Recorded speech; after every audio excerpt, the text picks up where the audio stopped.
Certains s'en foutent, d'autres simplement mauvais. On a des titres de 20 ans ici qui en sont à leur 5e peine. On a parlé de moi dans le journal quand j'avais 14 ans. Genre, un jeune de 14 ans terrorise le quartier. Déjà une star. Si le mec nous file pas la thune, on le torture d'abord. Genre un coup de marteau dans la tête ou on lui brûle les orteils au chalumeau. Après, s'il a vu notre visage, on est obligé de le tuer. Ils n'ont pas bien conscience des règles. On leur dit non et ils se retournent en disant « je vais t'éclater ».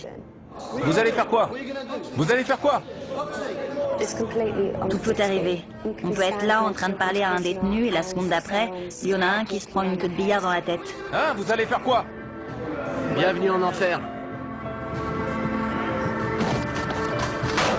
Mettez-le à terre!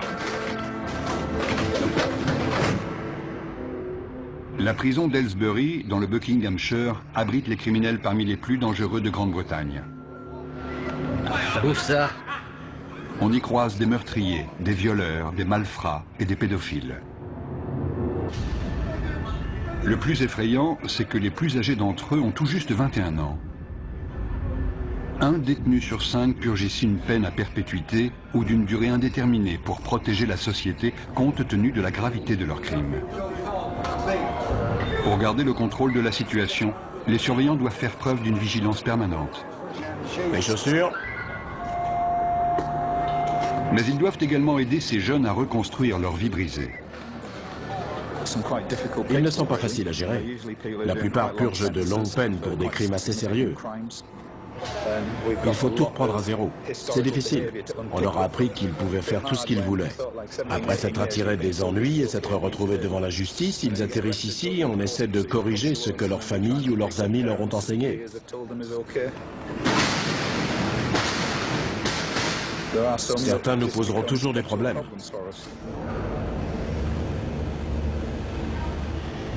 Aylesbury est un établissement redouté au sein de la population carcérale.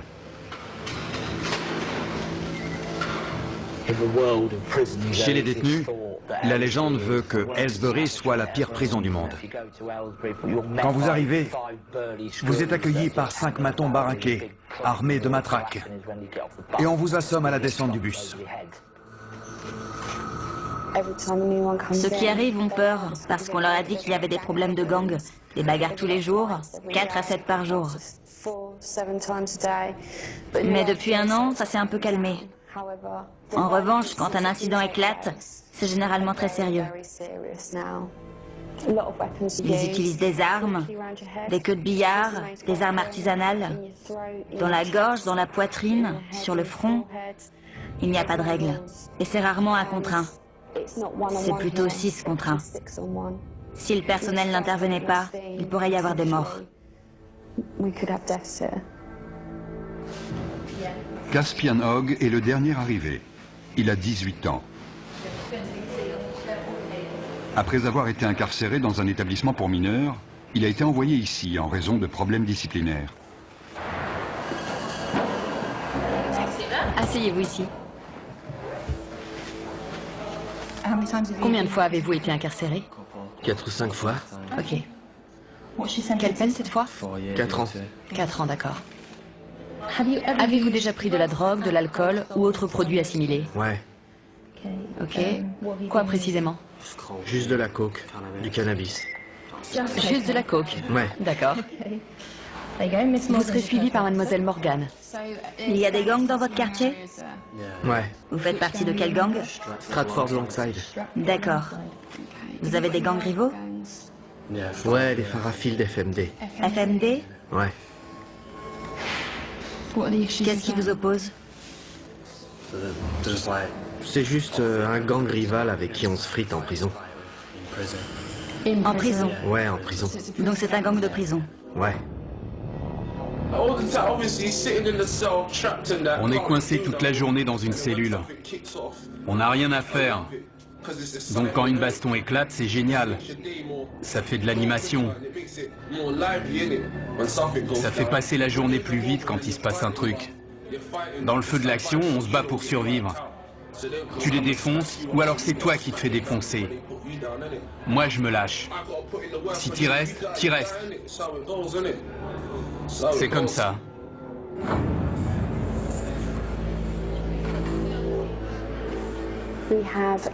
On a des membres de gangs venus de Liverpool, de Birmingham, de Londres, et ils sont tous rivaux.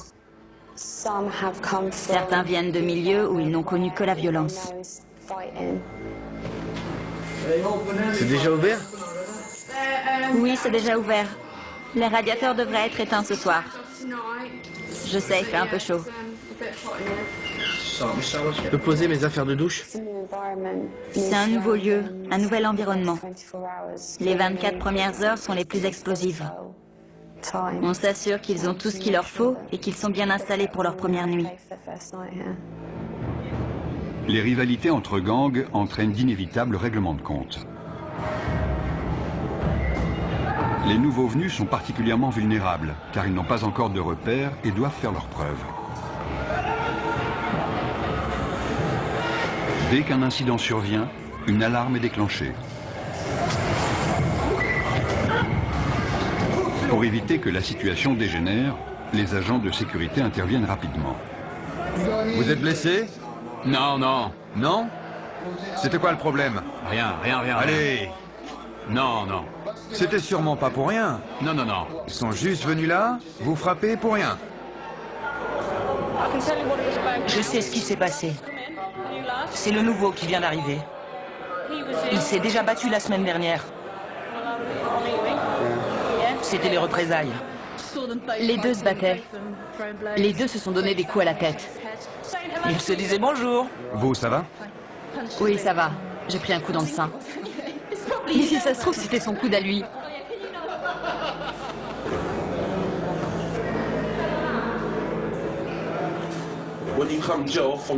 Quand on vient de la rue et qu'on arrive en prison, c'est encore plus violent que dans la rue, parce que tous les mecs de la rue sont réunis au même endroit. C'est pire. J'ai grandi au milieu de la violence et j'aimais pas vraiment ça, mais en maison de redressement, on voit beaucoup de violence, alors on s'habitue.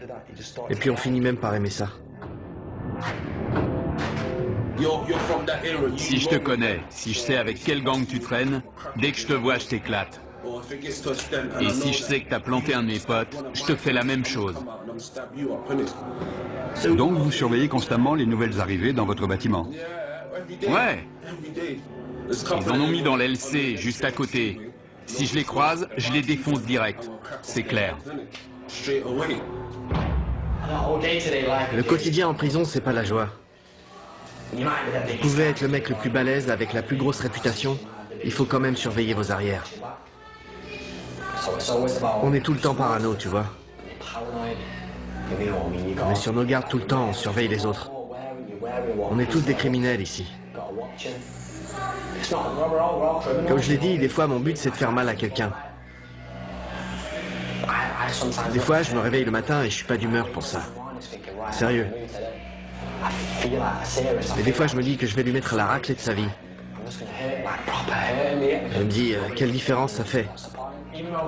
Je sais qu'il me reste que 10 mois à tirer, mais autant aller lui régler son compte. Au cours de leur période d'intégration, avant d'être installés, on propose aux détenus de travailler ou de suivre des cours.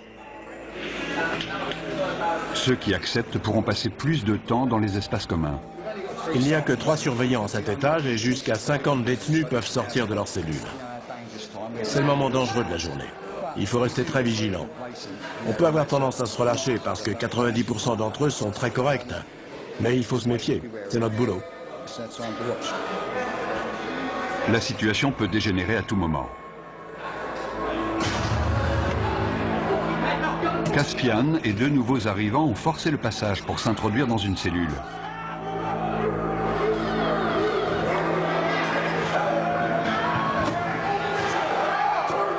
Ils sont armés, ils sont 4.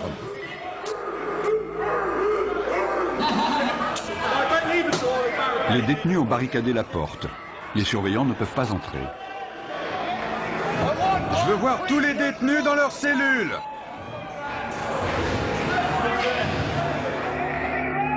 Le directeur de la prison est informé que 3 nouveaux arrivants ont pris un détenu en otage dans l'aile C. Apparemment, il y aurait 4 détenus dans la cellule. Dont un otage. Ils sont 4, dont un otage. On va envoyer des négociateurs devant la porte pour tenter d'établir un dialogue et on avisera. Ma vie est en jeu. C'est pour ça qu'on doit menacer la sienne. D'accord, on va transmettre ce message au directeur. Vous comprenez? On est en danger de mort. On est forcé de faire ça. Je comprends. 3 d'entre eux viennent d'autres prisons. Ils avaient prévu leur coup. Notre priorité, c'est l'otage. Si vous faites pas venir le directeur, je le viole. Je vais le violer. Écoute, tu n'as pas à lui faire de mal. On t'écoutera de toute façon. Le négociateur joue un rôle clé car il analyse la situation pour nous. Si nous sentons que la vie d'un détenu est en danger, il est clair que les négociations sont terminées et qu'on doit intervenir. L'otage doit avoir conscience que le personnel est présent et jauge la situation car ils disent tous « je vais le tuer ». Mais est-ce qu'ils veulent vraiment le faire? J'aime pas cette prison, c'est tout. Je l'aime pas. T'es pas le seul. Mon problème, c'est que j'ai beaucoup de prisonniers qui ne sont pas heureux d'être ici. Si on commence à parler de transfert maintenant, j'aurai une autre prise d'otage dès cet après-midi, car certains vont se dire « Oh, il suffit de prendre un type en otage pour se faire transférer. » Je vais lui trancher le cou et le vider de son sang. Il a menacé de le violer et de lui trancher la gorge. Non, le cou. De lui trancher le cou. Je vais vous dire. Écoutez-moi. Vous me prenez pas au sérieux? Si, croyez-moi. Nous prenons ça très au sérieux. Une cellule de crise a été mise en place par le directeur de la prison pour gérer l'incident. La décision a été prise de faire appel à des agents des forces de l'ordre spécialement entraînés pour agir dans ce type de situation. L'otage avait un t-shirt noué autour du cou, il était assis sur le lit, ils sont armés d'un couteau en plastique et de morceaux de verre. Ils ne veulent pas être ici. Ils ne se sentent pas en sécurité. Ils veulent retourner plus au nord, vers Liverpool ou Manchester. Il y en a un qui est arrivé hier, un autre il y a 9 jours. Ils viennent tous du même coin. Ils se sentent menacés par les gars de Londres. Et ils en ont assez. L'équipe d'intervention de la prison se prépare à intervenir au cas où la situation dégénérerait. La prise d'otage dure depuis 2 heures. Jason Harper passe le relais à un autre négociateur qui va poursuivre la discussion avec les preneurs d'otages. Écoutez-moi, d'accord? Je ne vais pas vous mentir. Je vous ai dit tout ce que je savais. La température de 40 degrés n'arrange pas la situation. Il s'est effondré au sol. L'otage a perdu conscience. Tournez-le sur le côté. Tournez-le sur le côté et mettez-lui la tête en arrière pour qu'il puisse respirer. Oui, voilà, sur le côté. La reine, c'est Andy. Julie vient de me dire que l'otage avait perdu connaissance. Il est allongé au sol, elle leur a expliqué la position latérale de sécurité. Le directeur est mis au courant de la situation. Il ordonne le déploiement de son équipe d'intervention pour porter secours à la victime. Vous m'avez dit que vous vouliez sortir. J'attends qu'on me dise comment ça va se passer. Ensuite, la situation va se débloquer. Au bout de 3 heures, les preneurs d'otages acceptent de se rendre calmement. Où il est? Je veux le voir. L'otage, il sort en premier? Non, il sort en dernier. Comment tu t'appelles? Caspian. Les mains sur la tête. Sors calmement, par ici. Caspian Hogg, l'initiateur de cette prise d'otage, est conduit vers le quartier disciplinaire. Le détenu qui est arrivé hier venait déjà du quartier disciplinaire de son précédent établissement. Il est connu pour des faits de violence, d'agression de personnel, de port d'armes, de barricades. Il a tout fait. Il vient du nord du pays. Il a beaucoup d'influence sur les autres et il s'en est servi. Mais on est formé pour ces situations, donc ça va aller. On va descendre au quartier disciplinaire pour une fouille intégrale. Je suis le responsable, donc j'y participerai.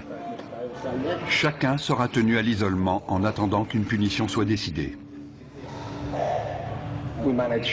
Nous sommes responsables des détenus les plus problématiques de l'établissement. S'ils enfreignent les règles ou s'ils présentent un risque pour les autres ou pour l'établissement, ils sont envoyés au quartier disciplinaire pour une période donnée. Notre priorité, c'est de calmer les prisonniers énervés et de leur faire entendre raison. Il faut aussi qu'on soit attentif à tout comportement potentiellement violent. Hé, Caspin! T'as réussi! J'y suis presque, mon pote! Presque! Beaucoup m'ont dit qu'ils avaient essayé de travailler et d'être de bons citoyens, et qu'ils avaient trouvé ça trop difficile. Mais ils sont très jeunes, vous savez. Les détenus seront punis pour les dommages qu'ils sont en train de commettre. Je suis resté trop sage. J'étais stressé. Il me fallait un truc à faire. J'ai saisi ma chance. En plus, j'étais pas tout seul. Le gamin qu'on a pris en otage, c'est le seul de toute l'aile que j'aime pas. Alors je me suis dit que j'allais me le faire. Mais on lui a pas fait mal, on lui a rien fait. Ils m'ont frappé au visage et dans les côtes, en me traînant avec eux. Ensuite, l'un d'eux m'a attrapé par derrière et m'a fait asseoir sur le lit. Il me tenait comme s'il voulait me briser la nuque.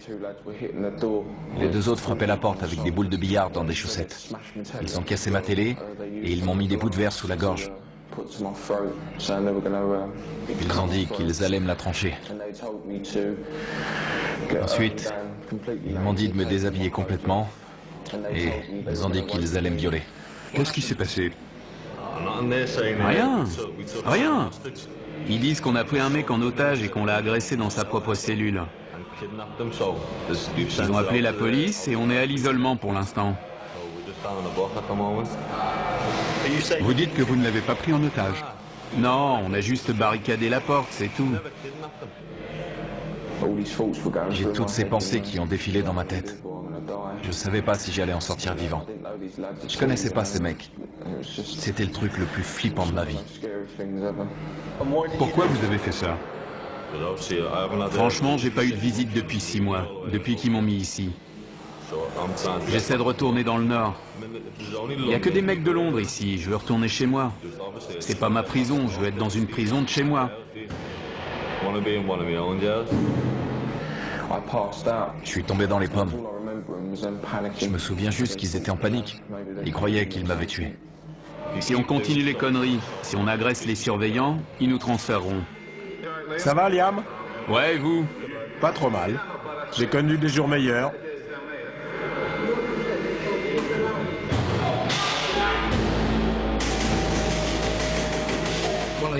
Un des détenus a inondé sa cellule. Il est armé. Il a cassé le manche de son balai. On lui a demandé de nous le remettre. On va le déplacer dans une cellule où il n'y a pas d'eau. C'est trop court. Il doit lui en rester. Le détenu a jeté les morceaux de manche à balai dont il se servait comme arme. C'est trop court. Pourquoi vous avez gardé ce morceau, hein?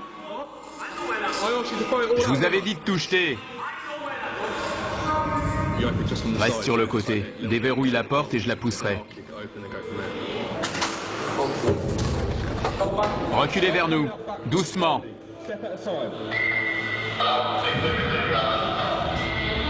Ne vous retournez pas.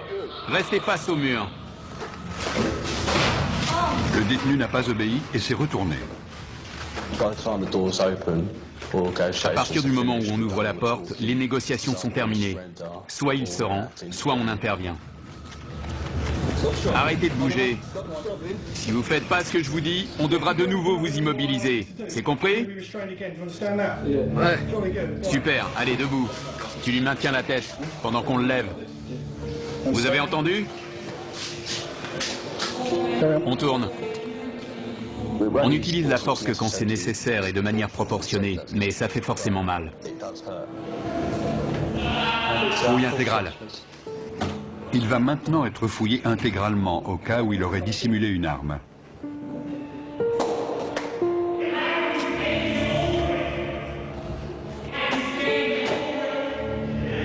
Retournez-vous.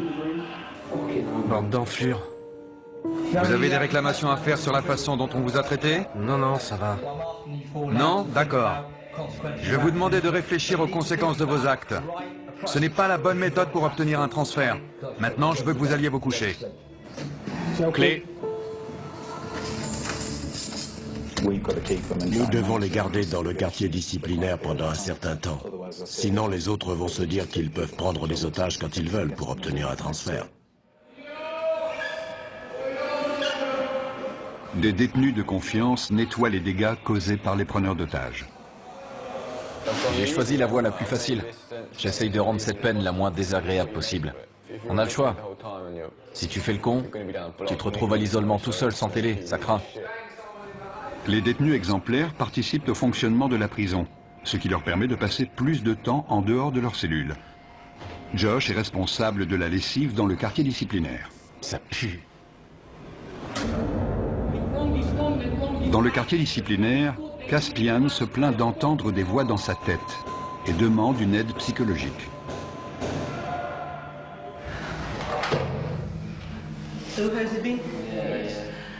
Je dois déterminer si vous êtes du genre manipulateur.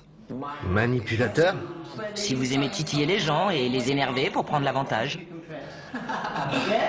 Non, sérieux. Je risque de vous poser des questions qui vont vous énerver. Ouais. Vous avez le droit d'être en colère. Ce que vous n'avez pas le droit de faire, c'est être violent. Mais je suis un type violent, madame. Regardez mon dossier. Depuis mes 11 ans, je suis traîné de foyer en foyer et je suis incontrôlable. À 11 ans, j'ai arraché le torse d'un type avec mes dents. J'ai mordu une meuf à l'oreille. On a toujours dû me maîtriser. J'ai toujours le même sentiment. Et je me dis que mon destin, c'est de tuer quelqu'un.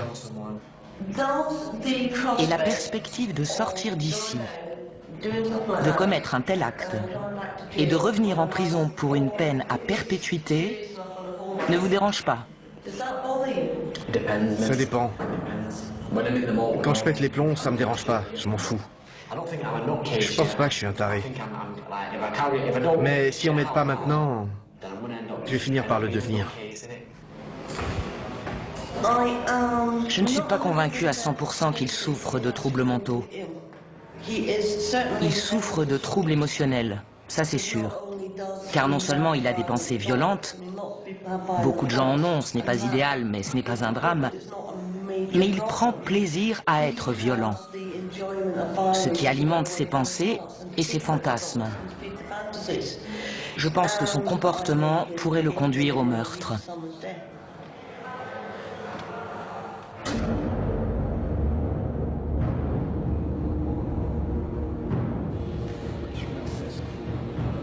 Liam Brennan, l'un des 3 preneurs d'otages présumés, a demandé un rendez-vous avec son avocat pour préparer sa défense. Vous voulez juste le choper dans sa cellule et fermer la porte.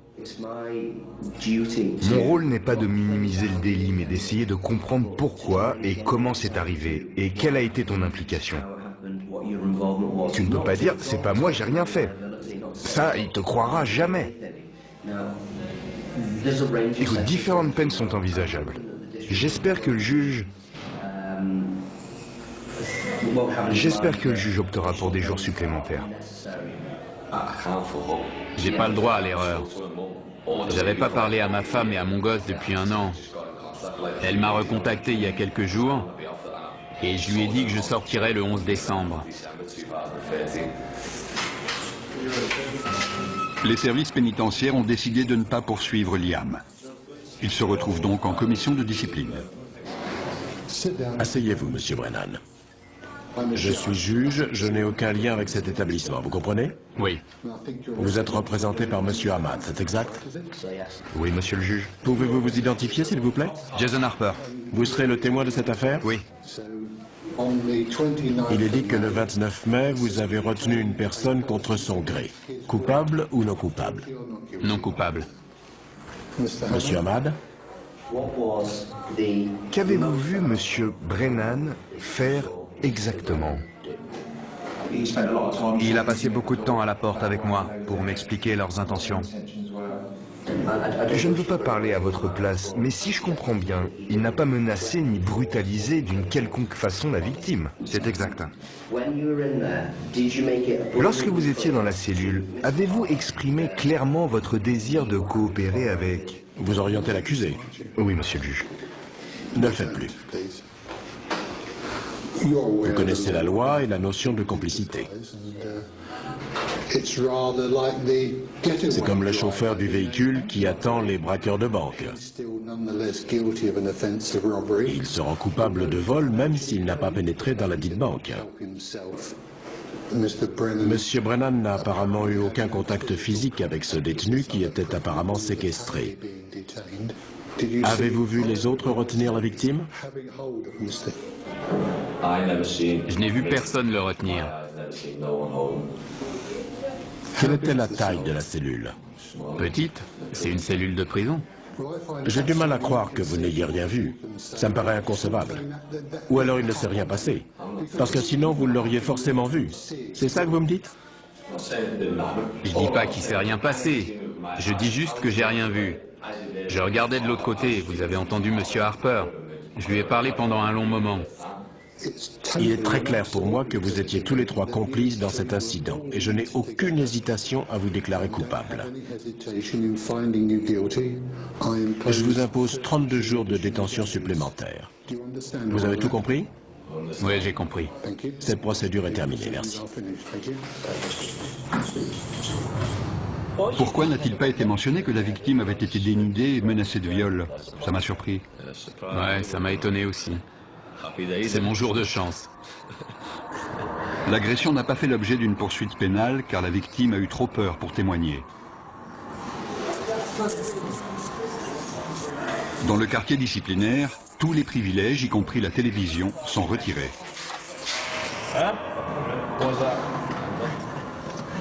Brennan refuse de retourner dans sa cellule, à moins qu'on lui apporte une télévision pour qu'il puisse suivre le match de foot Angleterre-Ukraine. Je ne vous entends pas. Vous savez quoi? Quoi? Je suis coincé ici 2 semaines sans télé, donc je m'en fous de m'attirer des ennuis. Liam, je ne veux pas que vous restiez ici plus longtemps que nécessaire, car vous êtes quelqu'un de bien. C'est vrai? Je peux vous proposer des activités, de la peinture, ou alors vous pouvez demander des cours. Moi? Demander des cours? J'ai pas suivi de cours depuis mes 11 ans, demander des cours? J'ai pas envie de me pendre. Michel Morris parvient enfin à convaincre Brennan de rejoindre sa cellule. Pour sa participation à la prise d'otage, Caspian est condamné à 38 jours de détention supplémentaire. Caspian, c'est votre dernière chance d'obtempérer. J'ai dit non. Les surveillants tentent de le raisonner, mais il refuse de retourner dans sa cellule. Il sera envoyé dans le quartier disciplinaire jusqu'à ce que le directeur estime qu'il est capable de rejoindre les autres détenus. Caspian, si tu ne suis pas nos instructions, on t'immobilisera de nouveau. D'accord? Personne n'est au-dessus du système. Il y a des règles, des procédures, des lois à suivre, que vous soyez un détenu ou un surveillant. Personne n'est au-dessus de ça. Debout. Debout. Caspian, par ici. Il n'y a qu'à l'extérieur qu'on peut considérer ces jeunes de 18 ans comme des adultes. Beaucoup n'ont pas la maturité d'un adulte. Ils sont très influençables et peuvent s'attirer des ennuis. Entre là-dedans. Je vais demander à l'infirmière de venir te voir.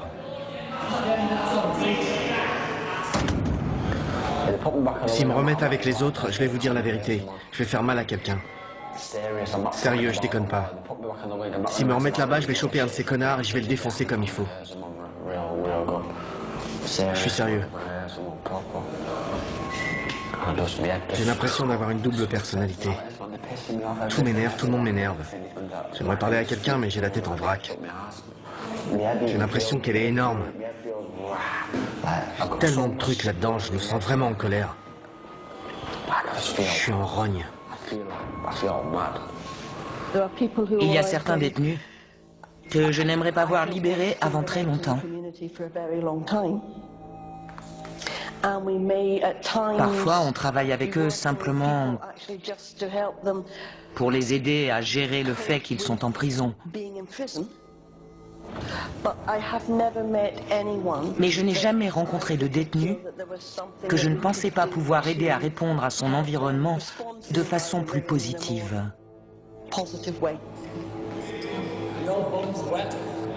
L'état mental de Caspian Hogg continue d'être surveillé. De quel autre traitement pensez-vous avoir besoin? Est-ce que vous pensez que je peux faire autre chose pour vous aider? Non, rien. Il n'y a rien d'autre que vous puissiez faire. Pensez-vous que vous avez besoin d'apprendre à contrôler vos émotions? Non, je crois pas. Je connais mes émotions et je crois plutôt que j'en ai pas assez. J'essaie de pleurer, mais j'y arrive pas. Je peux pas pleurer. Sauf des fois, ça vient sans prévenir, ça arrive. Vous voyez de quoi je parle? Je pleure pas quand il se passe un truc triste. Ça m'arrive même de rire. Pour vous, est-ce plus normal de penser à ce que ressentent les autres ou de ne pas y penser? Ça dépend des moments. Là, c'est moi, je suis là, je vous aime bien. Vous me comprenez? Mais si vous tombez sur moi un autre jour, quand je suis en mode furieux, je vois des choses différemment. Tout est en vrac. Je pense comme un psychopathe. Quand j'étais gosse, j'ai jamais voulu devenir policier ou ce genre de truc. Déjà, quand j'avais 8 ou 9 ans, j'ai toujours voulu tuer des gens. Mon père s'est fait assassiner quand j'avais 6 ans. C'est un truc de dingue, quoi. Depuis, c'est ce brouillard. C'est le bordel dans ma tête. Jeudi, je vous ai pris rendez-vous avec un psychiatre. Cool. Je ne sais pas à quelle heure ce sera. Ok. Il vous prescrira peut-être des médicaments. Je serais content s'il m'en donne. Mais s'il m'en donne pas, je serai en rogne. Ça vous mettra en colère? Ouais, carrément. Je suis convaincu qu'on ne naît pas bon ou mauvais. On apprend de notre environnement comment réagir au monde qui nous entoure. Et certains apprennent que la meilleure façon de réagir à ce monde, c'est par l'agression ou la violence. Super papa, tu sais comment je t'aime?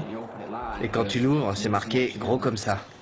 Le père de Caspian a été assassiné quand il avait 6 ans. Il est donc très conscient de son rôle de parent.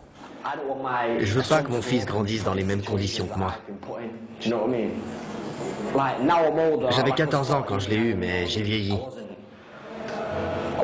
À l'époque, j'avais pas toute ma tête. Je faisais que fumer de l'herbe, voler, j'étais débile.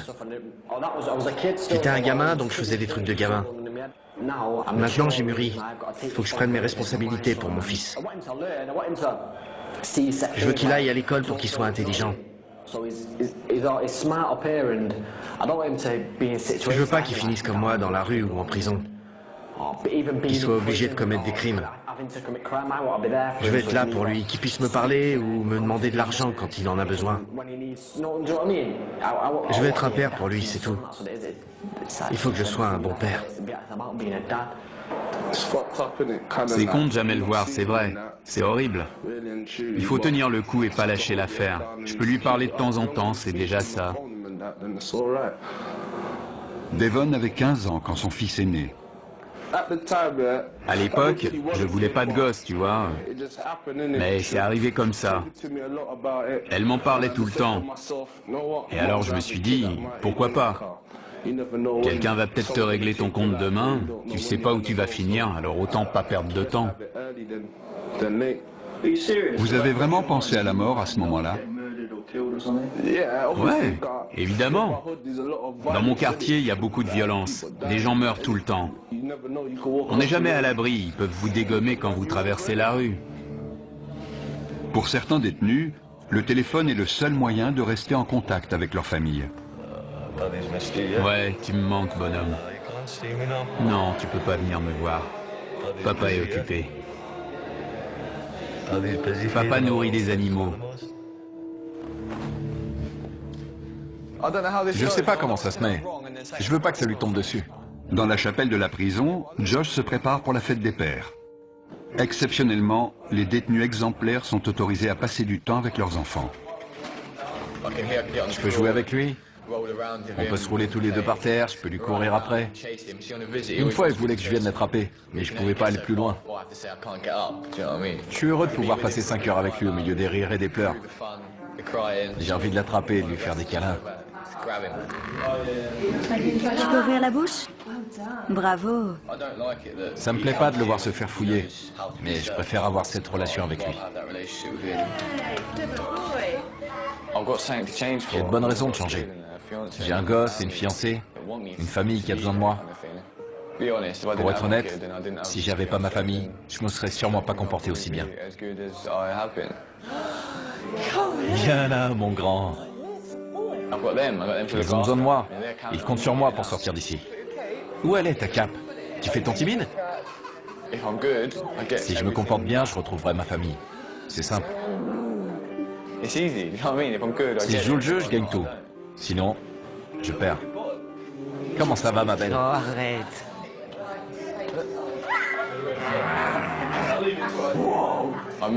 J'ai manqué ses premiers pas, ses premiers mots. La première fois qu'il a tapé dans un ballon, je ne l'ai jamais emmené au parc. Je l'ai jamais réveillé de sa sieste. Maintenant, il va sur les toilettes, il me dit qu'il est grand. C'est toutes ces petites choses. J'ai tout manqué. Je veux être là pour le border le soir, pour me réveiller avec lui. La nuit, il vient dormir avec sa maman. Je veux être là quand il fait ça.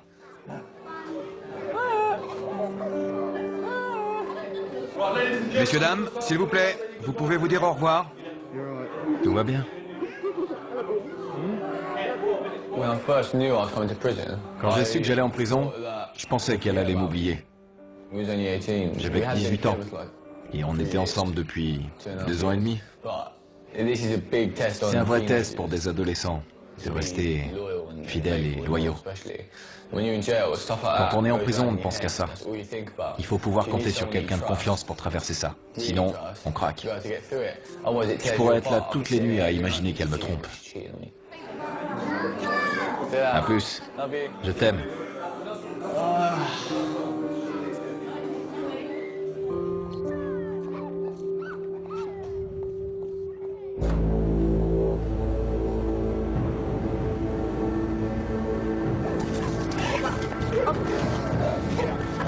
Des chiens de détection arrivent à Aylesbury pour y rechercher de la drogue ou des objets de contrebande.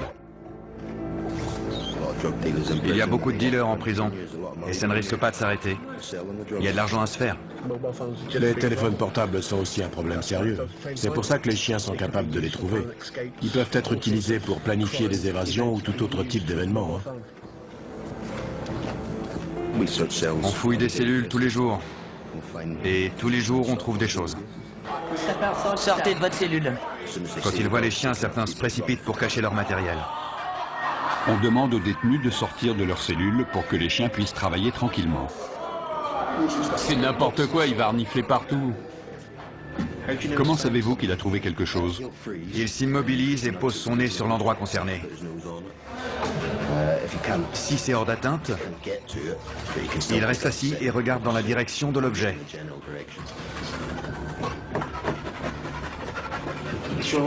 Il a l'air très intéressé par la fenêtre. Je vérifie s'il n'y a rien à l'extérieur. Il a peut-être senti une odeur de joint qui venait de la rue. Il reste concentré sur la zone autour de la fenêtre et du lit. J'étais en train de pioncer et ils amènent un chien dans ma cellule pour renifler partout. C'est n'importe quoi. Notre équipe fouille la cellule pour essayer de trouver ce que le chien a senti. Il semblait concentré sur une zone en particulier, donc c'est là qu'on fouille en premier. J'espère qu'on va trouver quelque chose. Les chiens poursuivent leur inspection des cellules. Ça sent dès qu'on ouvre. Il a fumé dans sa cellule, c'est sûr. Le chien va nous dire si la drogue est encore là. Oui, ça sent. Il y a de la drogue et des téléphones partout dans la prison. Avant, tout le monde planquait ça dans le meuble de l'évier en retirant les vis avec un coupe-ongle ou un truc dans le genre. Je vous en dirai pas plus. Avec un téléphone, on peut appeler qui on veut, envoyer des textos, parler à sa chérie le soir, vous voyez ce que je veux dire. On peut dire ce qu'on veut, gérer ses affaires, son fric, tout ça. Vous avez déjà eu un téléphone ici? Ouais, mais c'est trop de pression. On devient parano. Ils finiront toujours par le trouver. La première fois, on est là, ouais, ils le trouveront jamais. On se croit le plus fort, et puis ils finissent par en trouver un chez un mec, et là, tu peux être sûr qu'ils vont le faire parler. La semaine d'après, boum, un autre passe à table. On n'est jamais tranquille parce qu'ils savent tout ce qui se passe ici. Ils cachent parfois leurs affaires au fond de leur poubelle. Ils croient qu'on va pas les fouiller parce que c'est dégoûtant. Des cartes SIM, des téléphones, il y a tout. On a toujours un cran de retard parce que dès qu'on trouve quelque chose, ils cherchent une autre cachette. Une antenne cassée, ça peut servir d'arme. Il en a plus besoin, on l'apprend. Ils aiment regarder des images, évidemment. Je veux pas savoir ce qu'il fait avec ça.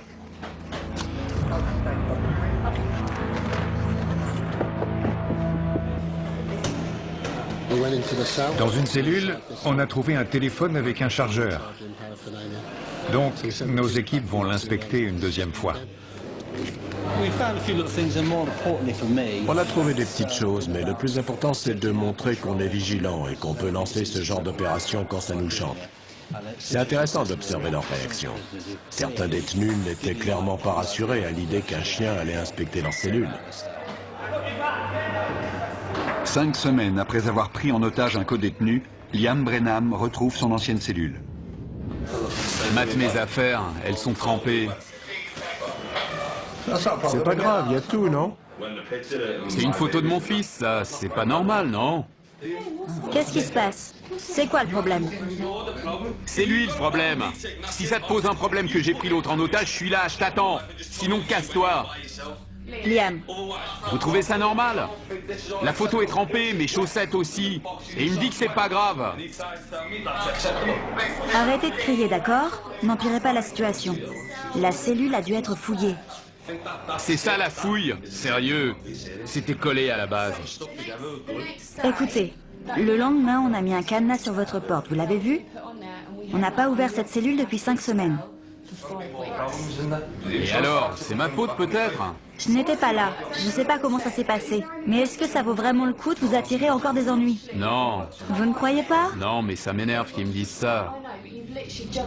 Oui, mais vous venez juste de revenir. Le mieux, c'est de faire profil bas.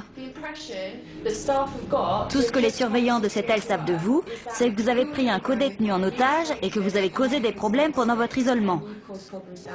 C'est la seule image qu'ils ont de vous, vous comprenez? Vous en avez conscience? Ouais. Ils n'arrêtent pas de dire que les surveillants leur manquent de respect. Mais ce sont eux qui sont grossiers avec nous, qui nous manquent de respect et qui voudraient qu'on prenne des pincettes avec eux. Comme s'ils étaient des gosses à qui on devait apprendre les règles de la prison. Ils ont entre 18 et 20 ans, ils sont censés être adultes et savoir rester respectueux. Un bon comportement peut permettre aux détenus d'être transférés plus près de leur domicile. Quand j'ai Tasha au téléphone, j'entends les mouettes derrière elle. Quand je serai transféré, elle sera tout près de moi. On partagera le même ciel, on sera au même endroit, on entendra les mêmes choses. C'est comme si je rentrais déjà chez moi. Josh va purger le reste de sa peine à proximité des siens. Soucieux de contrôler ses pulsions violentes et de rentrer chez lui, Caspian a accepté de prendre des antipsychotiques. Ça calme ce qui se passe dans ma tête. Et ça marche? Ouais, dans un sens. Mais c'est pas génial. Je me réveille le matin, il y a des taches de baffe sur le drap. J'ai même pas d'oreiller, j'ai carrément oublié. Est-ce que vous vous sentez mieux? Est-ce que ça a calmé vos pensées? Ouais, les pensées ont disparu, mais le problème, c'est l'état dans lequel ça vous met. J'aime bien être un peu défoncé, mais là, j'ai l'impression d'être un zombie, tu vois. Genre, un taré sous médoc. Le mec complètement à la masse. C'est pas bon, ça. Les fantasmes, les pensées violentes, les désirs de meurtre et de notoriété liés à ces meurtres ont grandement diminué. Il a même expliqué qu'il avait parfois la tête vide. J'aimerais maintenant travailler avec lui pour qu'il essaie de comprendre ce qui se passait dans sa tête et qu'il sache où demander de l'aide si ses pensées venaient à ressurgir.